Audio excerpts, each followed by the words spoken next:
વાલા દર્શક મિત્રો, સ્તવન કાર્યક્રમમાં આપનો આવકાર કરતા મને ખૂબ જ આનંદ થાય છે.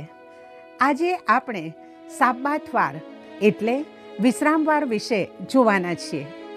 સાબ્બાત દિવસના પ્રશ્ન સંબંધી પ્રભુ ઈસુ અને તે સમયના ધર્માધિકારીઓ વચ્ચે થયેલ ઘર્ષણ અને ત્યારબાદ તેઓ તેમના મૃત્યુ માટે કાવતરું ઘડે છે તે વિશે જોઈશું.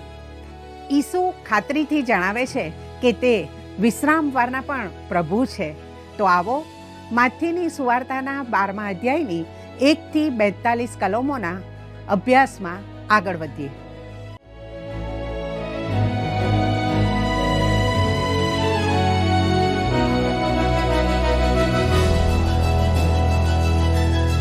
નમસ્કાર દર્શક મિત્રો, જો માથીની સુવાર્તા તરફ ધ્યાન આપીએ તો માથી પ્રભુ ઈસુનું જીવન ચરિત્ર આપવા માંગતો નથી.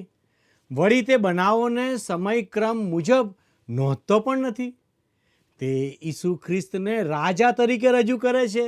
તે રાજા તરીકે જન્મ્યા અને જેને આપણે પહાડ પરનો ઉપદેશ કહીએ છીએ તે તેમણે આપ્યો.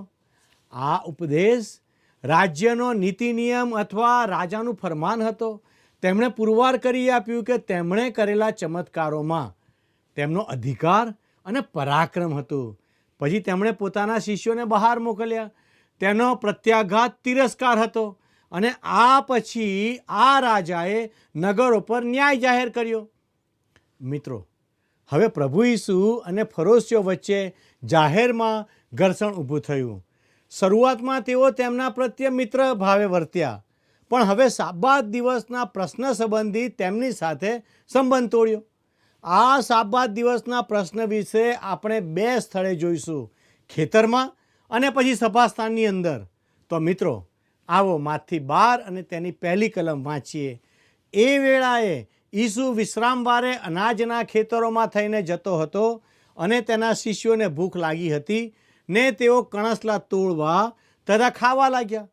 મિત્રો, આપણે જોઈશું કે ઈસુ ખાતરીથી જણાવે છે કે તે વિશ્રામવાર એટલે સાબ્બાતવારના પ્રભુ છે. પણ આ વિશ્રામવારની ચર્ચામાં પડીએ તે પહેલાં તેમના શિષ્યો ખેતરમાંના કણસલા તોડીને દાણા ખાતા હતા તેનું કારણ જોઈએ. તેઓ આમ કેમ કરતા હતા? કેમ કે તેઓ ભૂખ્યા હતા. શા માટે તેઓ ભૂખ્યા હતા? કેમ કે તેઓ ઈસુની પાછળ ચાલતા હતા. મિત્રો, તમને યાદ હશે કે જે જુવાન ઈસુની પાછળ ચાલવા માગતો હતો તેને તેમણે માથી 8 અને 20માં કહ્યું હતું કે લોકડાને દર હોય છે ને આકાશના પક્ષીઓને માળા હોય છે, પણ માણસના દીકરાને માથું ટેકવવાનું ઠામ નથી. આ સમયે શિષ્યો ભૂખ્યા થયા હતા. ઈસુએ જે ગરીબાઈ ધારણ કરી હતી તેની તે યાદ અપાવે છે. હવે આપણે તેમને શિષ્યોનો બચાવ કરતા જોઈશું. બીજી કલમમાં તેઓ કહે છે, ત્યારે ફરોશીઓએ તે જોઈને તેને કહ્યું કે જો વિશ્રામવારે જે કરવું ઉચિત નથી તે તારા શિષ્યો કરે છે. ફરોશીઓ ઈસુને કહે છે કે તમે તેમને આમ કેમ કરવા દીધું? ત્રીજી કલમ જણાવે છે, પણ તેણે તેઓને કહ્યું કે જ્યારે દાઉદ તથા તેના સાથીઓ ભૂખ્યા હતા ત્યારે તેણે જે કર્યું તે શું તમે વાંચ્યું નથી? મિત્રો, આ બનાવનું વર્ણન 1 શમુએલ 21 1-6 કલમમાં મળી આવે છે. જ્યારે સાઉલ રાજ કરતો હતો ત્યારે દાઉદ માટે રાજા તરીકે નકારના દિવસો હતા. તે જ પ્રમાણે પ્રભુ ઈસુનો પણ રાજા તરીકે નકાર થઈ રહ્યો હતો. મસીહ તરીકેનો તેમનો દાવો લોકોને સ્વીકાર્ય ન હતો. સાબ્બાત નહીં પાળવાને લીધે હવે તે પોતાના માણસોનો પક્ષ લે છે. દાઉદે પણ મૂસાના નિયમશાસ્ત્રનો ભંગ કર્યો હતો, છતાં પણ પોતાના માણસોની કાળજી લીધી. માથી 12 4-6માં લખ્યું છે કે તેણે દેવના ઘરમાં બેસીને અર્પેલી રોટલી જે તેને તથા તેના સાથીઓને ખાવી ઉચિત ન હતી પણ એકલા યાજકને ઉચિત હતી તે તેણે લીધી. અથવા શું નિયમશાસ્ત્રમાં તમે એમ નથી વાંચ્યું કે વિશ્રામવારે મંદિરમાં યાજકો વિશ્રામવારને અપવિત્ર કર્યા છતાં પણ નિર્દોષ છે? પણ હું તમને કહું છું કે મંદિર કરતાં અહીં એક મોટો છે. યાજકો સાબ્બાતવારે પણ કામ કરતા હતા. અહીં પ્રભુ ઈસુ તેઓના ધાર્મિક જીવનના સૌથી પવિત્ર કેન્દ્ર એટલે મંદિર કરતાં પોતે ચડિયાતા હોવાનો દાવો કરે છે. મિત્રો, ફરોશીઓના મતે આ ઈસુનું દુર્ભાષણ હતું. તેમણે ફક્ત સાબાતનો જ ભંગ કર્યો ન હતો, પણ ધર્મ નિંદા પણ કરી હતી. 7મી કલમ વાંચીએ. વળી યજ્ઞ કરતાં હું દયા ચાહું છું. એનો અર્થ જો તમે જાણતા હોત તો નિર્દોષને તમે દોષિત ન ઠરાવત. મિત્રો, આ વચન હોશિયા 6 અને 6માં છે. ઈસુ પોતાના શિષ્યોને તેઓ સાબાત વારનો ભંગ કર્યો નથી એમ કહીને બચાવે છે. શા માટે? 8મી કલમ કહે છે, કેમ કે માણસનો દીકરો વિશ્રામ વારનો પણ પ્રભુ છે. જ્યારે પ્રભુ ઈસુએ કહ્યું કે પોતે વિશ્રામ વારનો પણ પ્રભુ છે, ત્યારે તેમણે તેઓના સૌથી પવિત્ર સાબાતવાર પાલન પર પોતાનો હાથ મૂક્યો હતો. ફરોશીઓની દ્રષ્ટિમાં ઈસુ આવો કોઈ મોટો દાવો કરી શકે જ નહીં. તેનાથી ચોક્કસ તેઓમાં તેમના પ્રત્યે કડવાશ અને તિરસ્કારના બીજ રોપાયા હતા. હવે જ્યાં આ ઘર્ષણ થયું તે સ્થાન છોડીને આપણે સભા સ્થાનમાં જઈએ, પણ હજી પણ આપણે આ સાબાતવારના પ્રશ્નોનો સામનો કરીએ છીએ. કલમ 9 જણાવે છે, અને તે ત્યાંથી નીકળીને તેઓના સભા સ્થાનમાં આવ્યો. ઈસુ તેઓના સભા સ્થાનમાં આવ્યા, પણ તેમણે મંદિર વિશે પણ એવું જ કશું કહ્યું. શરૂઆતે તે ઈશ્વરનું મંદિર હતું, પણ આખરે તેમણે કહ્યું, તમારું ઘર તમારે માટે તજી દેવાયું છે. મિત્રો, 10 અને 11 કલમમાં લખ્યું છે, અને જુઓ, ત્યાં એક માણસ હતો જેનો હાથ સુકાઈ ગયેલો હતો, અને ઈસુ પર બટ્ટો મૂકવા સારું તેઓએ તેને પૂછ્યું કે શું વિશ્રામવારે સાજું કરવું ઉચિત છે? ત્યારે તેણે તેઓને કહ્યું કે તમારામાં એવું કયું માણસ હશે કે જેને એક ઘેટું હોય ને વિશ્રામવારે જો તે ખાડામાં પડે તો તે તેને પકડીને બહાર નહીં કાઢશે? મિત્રો, શું આ સુકાઈ ગયેલા હાથવાળાને ફરોશીઓએ ઈસુ તેને સાજાપણું આપે તેમાં સપડાવવા ત્યાં મૂક્યો હતો? જો તેમ હોય તો ઈસુના દુશ્મનો 2 અગત્યની બાબતો સ્વીકારતા હતા. એક, તેઓ સ્વીકારતા હતા કે ઈસુ પાસે બીમારને સાજા કરવાનું પરાક્રમ છે. આપણે જોયું તેમ ઈસુના દુશ્મનોએ ચમત્કારો કરવાની તેમની શક્તિ પર ક્યારેય પ્રશ્ન કર્યો ન હતો. તેમના ચમત્કારોને પડકારતા પહેલાં તમારે તેનાથી 2000 વર્ષ દૂર રહેવું પડે. ફરોશીઓ સ્વીકારતા હતા કે ઈસુ પાસે સાજા કરવાનું સામર્થ્ય છે. તેથી જ તેઓએ આ સુકાયેલા હાથવાળાને સભાસ્થાનમાં રાખ્યો હતો. બીજું, તેઓ જાણતા હતા કે જ્યારે ઈસુના રસ્તામાં કોઈ લાચાર માણસ મૂકવામાં આવે તો તે તેના પર દયા રાખીને વિશ્રામવારે પણ સાજો કરશે. મિત્રો, વિશ્રામવારે સાજા કરવાની બાબતમાં તેઓનો પ્રશ્ન ઈસુને સપડાવવાનો હતો, પણ ખરેખર તો ઈસુએ તેમના દુશ્મનોને સપડાવ્યા. તેઓએ કબૂલ કર્યું કે ઘેટાને વિશ્રામવારે બચાવી શકાય. હકીકતમાં મૂસાના નિયમશાસ્ત્રએ તેની છૂટ આપી હતી. મિત્રો, 12મી કલમ જુઓ તો માણસ ઘેટા કરતાં કેટલું ઉત્તમ છે. એ માટે વિશ્રામવારે સારું કરવું ઉચિત છે. આ આખી જ ચર્ચાનો સાર છે. શું વિશ્રામવારે તેમણે સારું કરવું? તેનો જવાબ આ જ છે.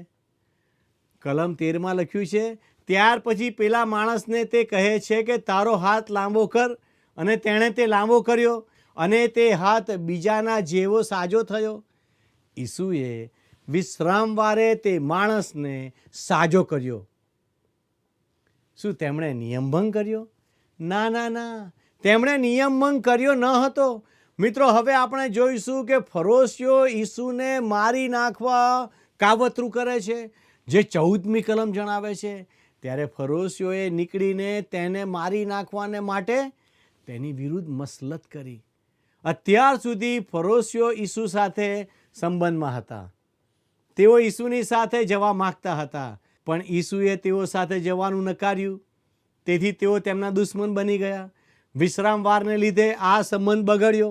હવે જાહેરમાં આ ઘર્ષણ આવી રહ્યું છે.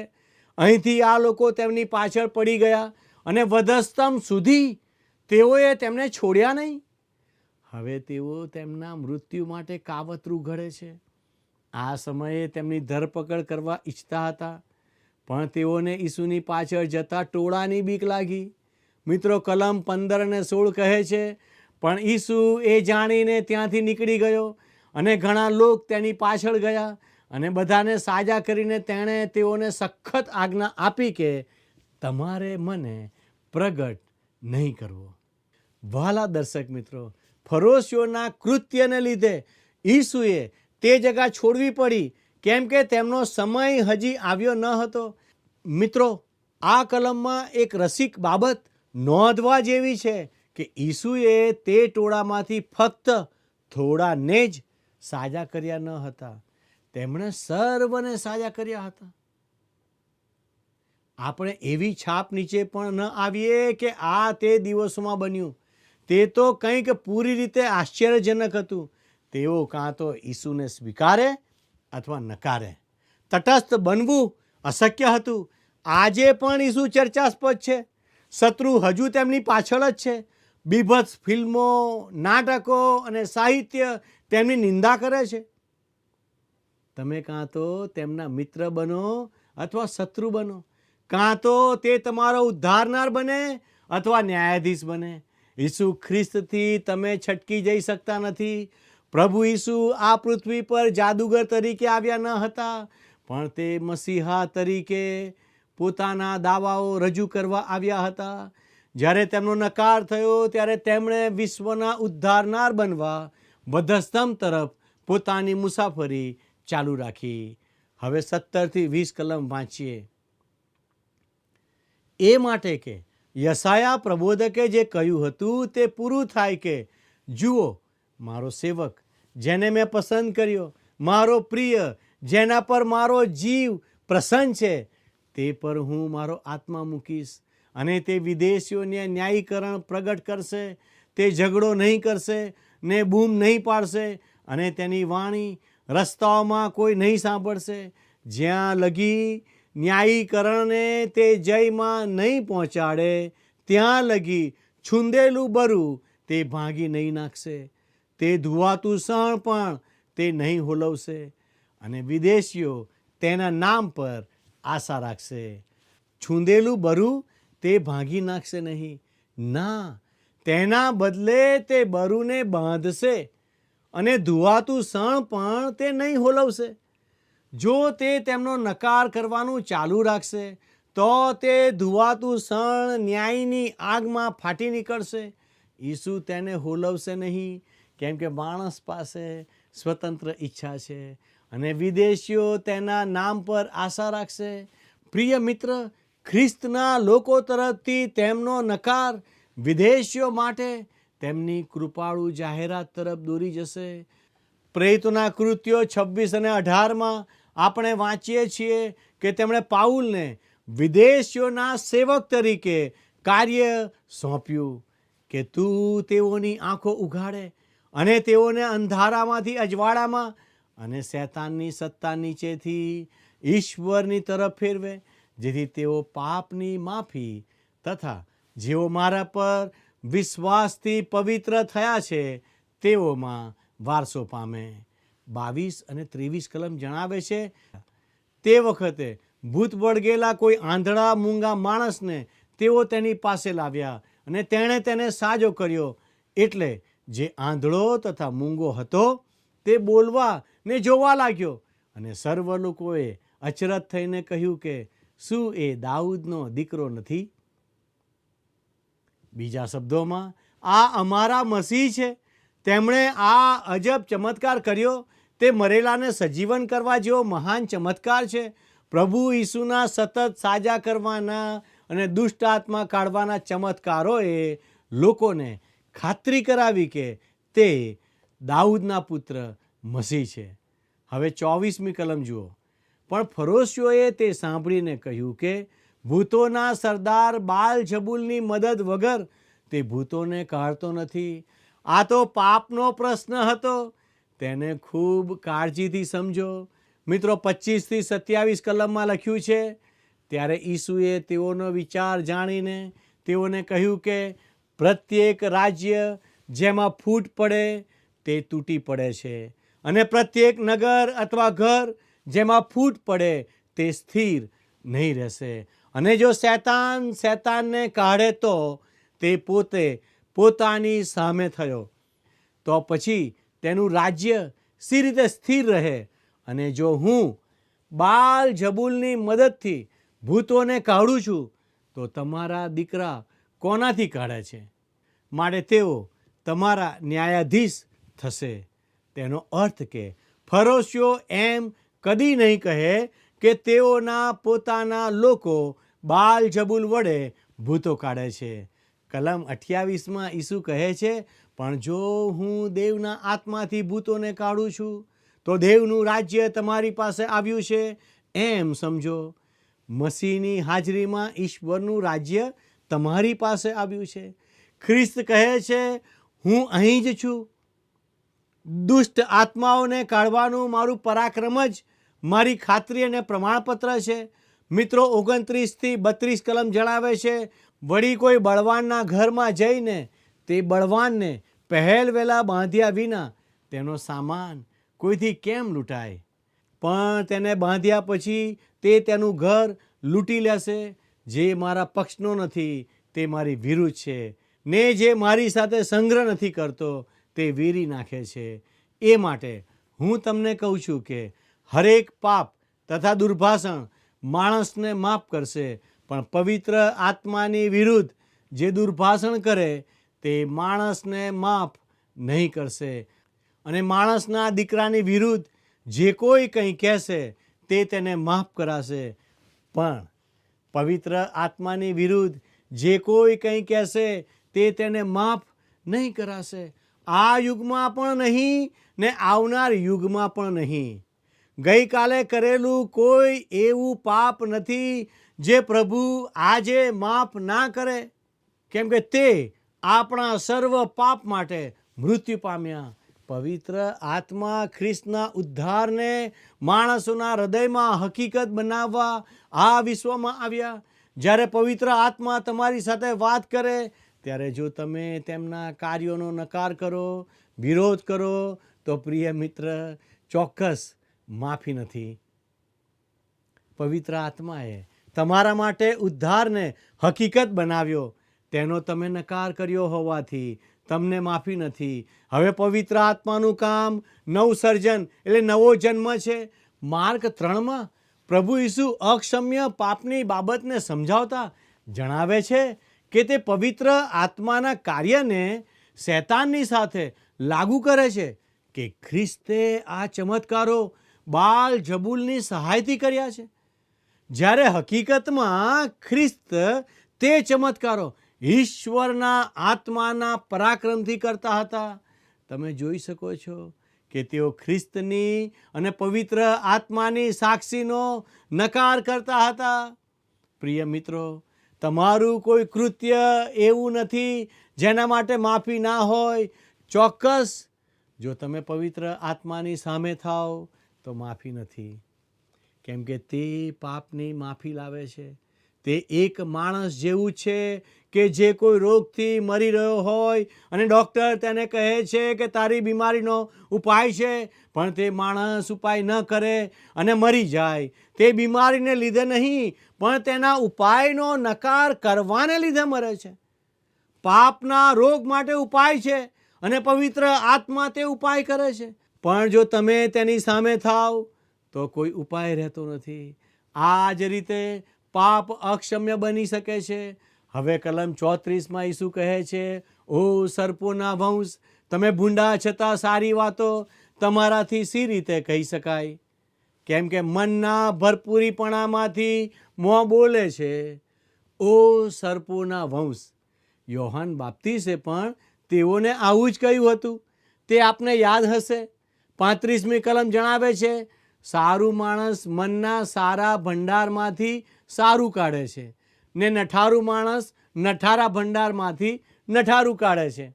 હૃદયના કૂવામાં જે છે તે મુખની ડોલ વડે બહાર આવશે, એવું કોઈકે કહ્યું છે? પ્રભુ ઈસુ દ્વારા ધાર્મિક આગેવાનોની આ સખત ઝાટકણી પ્રગટ કરે છે કે ઈસુ તેઓને નકારે છે.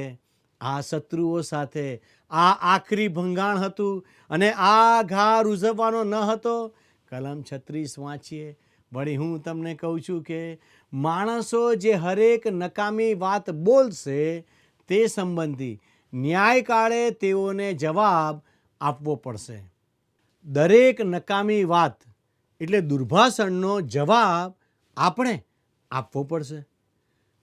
37મી કલમ કહે છે, કેમ કે તારી વાતોથી તું ન્યાયી ઠરાવાશે અને તારી વાતોથી તું અન્યાયી પણ ઠરાવાશે. મિત્રો, તમારી વાતોને લીધે તમે અન્યાયી ઠરાવાશો, કેમ કે તમારા હૃદયમાં જે છે તે જ તમે બોલી રહ્યા છો. હવે 38મી કલમ જોઈએ. ત્યારે કેટલાક શાસ્ત્રીઓએ તથા ફરોશીઓએ તેને ઉત્તર દીધો કે ઓ ઉપદેશક, અમારે કંઈ નિશાની જોવી છે. શાસ્ત્રીઓ અને ફરોશીઓ હવે ઈસુને ગૂંચવવા પ્રયત્ન કરે છે. નિશાની કે ચિહ્નો માગીને તેઓ ઈસુને ફસાવવા માગતા હતા.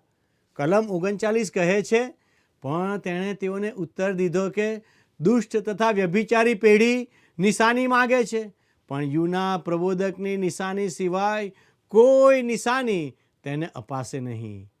હવે યુનાની નિશાની શું હતી તે સાંભળો. કલમ 40 જણાવે છે, કેમ કે જેમ યુના 3 રાત દહાડા મોટા માછલાના પેટમાં રહ્યો હતો, તેમ માણસનો દીકરો પણ 3 રાત દહાડા પૃથ્વીના પેટમાં રહેશે. ઈસુએ સ્પષ્ટ રીતે તેમને નિશાની આપવા નકાર્યું, પણ તેઓને જૂના કરારના 2 બનાવો તરફ દોર્યા. પ્રથમ બનાવ પ્રબોધક યુનાનો હતો. યુના માછલીના પેટમાં હતો અને દેખીતી રીતે મરણમાંથી પાછો આવ્યો હતો. ઈશ્વર તેને અંધકાર અને મૃત્યુમાંથી અજવાળું અને જીવનમાં લાવ્યા હતા. યુનાનો આ અનુભવ પ્રભુ ઈસુ ખ્રિસ્તની ભાવિ દફનવિધિ અને પુનરુત્થાન સમાન હતો. 41મી કલમ જુઓ. ન્યાયકાળે નિનવેના માણસ આ પેઢી સાથે ઉઠીને ઊભા રહેશે ને તેને અપરાધી ઠરાવશે, કેમ કે યુનાનો ઉપદેશ સાંભળીને તેઓએ પસ્તાવો કર્યો. પણ જુઓ, યુના કરતાં અહીં એક મોટો છે. નિનવેના લોકોએ યુનાનો મોટી માછલીના પેટમાંથી ચમત્કારિક છુટકારો થયા પછી તેના ઉપદેશનો સ્વીકાર કર્યો અને તેઓએ પસ્તાવો કર્યો. એક રાષ્ટ્ર તરીકે ઇઝરાયલના કૃત્યો તેને વધુ ખરાબ સ્થિતિમાં મૂકે છે, કેમ કે તેણે પોતાના મસીહનો સ્વીકાર કર્યો નહીં. બીજા બનાવમાં ઈસુ તેઓનું ધ્યાન સુલેમાન તરફ દોરે છે, જે 42મી કલમમાં છે. દક્ષિણની રાણી આ પેઢીની સાથે ન્યાયકાળે ઉઠીને એને અપરાધી ઠરાવશે, કેમ કે પૃથ્વીને છેડેથી સુલેમાનનું જ્ઞાન સાંભળવાને તે આવી. પણ જુઓ, સુલેમાન કરતાં અહીં એક મોટો છે. ઈસુ યુના અને સુલેમાન કરતાં મહાન હતા. સુલેમાન રાજા વિશે સાંભળીને શેબાની રાણી તેનું જ્ઞાન સાંભળવા પૃથ્વીના છેડેથી મુસાફરી કરીને આવી હતી અને ઈસુ ખ્રિસ્ત સ્વર્ગેથી આવ્યા હતા, છતાં પણ તેઓ ઈસુ તરફ ફરતા નથી. મિત્રો, આજે આપણે શું કરી રહ્યા છીએ? શું આપણે પસ્તાવા સાથે ઈસુ પર વિશ્વાસ કરવા તૈયાર છીએ? આ વિશે વિચાર કરજો. ઈશ્વર આપને આશીષ આપે. આમેન.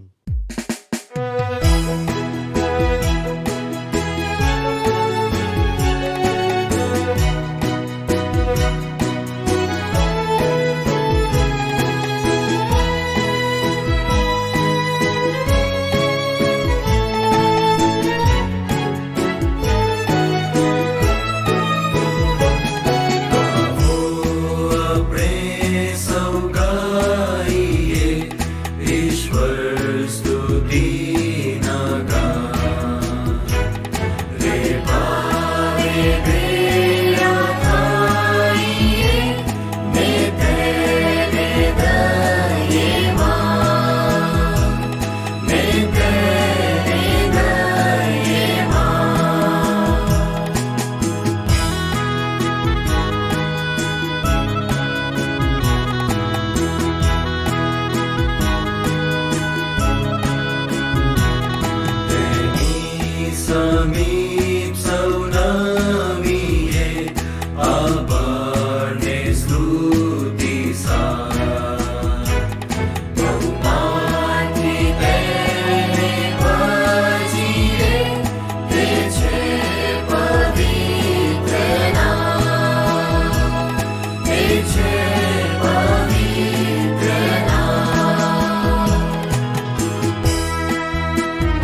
દર્શક મિત્રો, આપણે જોઈ ગયા કે વિશ્રામવારની ચર્ચામાં શાસ્ત્રીઓ અને ફરોશીઓ ઈસુને ગૂંચવવા પ્રયત્ન કરે છે, પણ ઈસુ તેઓને નકારે છે.